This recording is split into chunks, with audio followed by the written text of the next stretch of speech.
A very strong woman.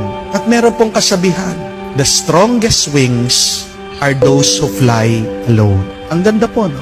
Mga pinakamalakas na pakpak, mga pinakamatayog lumipad ay yung mga mag-isa.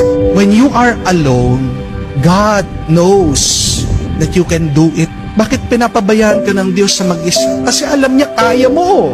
Kasi alam niya malakas ka. Kasi alam niya ikaw lang sa iyong kakayahan magtatagumpay ka. Huwag kang mag-alala. Kahit na nahihirapan ka, nasasaktan ka, napapagod ka sa buhay, kung mag-isa ka, isang mabuting balita yan.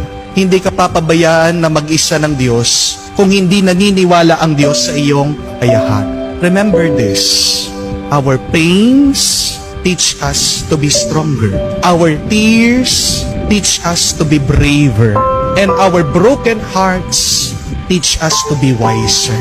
Kung mag-isa ka, dumadaan sa mga pagsubok at problemang ito, ikaw ay tinutulungan lang ng Diyos maging mas malakas, maging mas matatag, at maging mas mataling.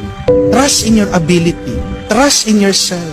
Magtiwala ka sa sarili mo dahil nagtitiwala ang Diyos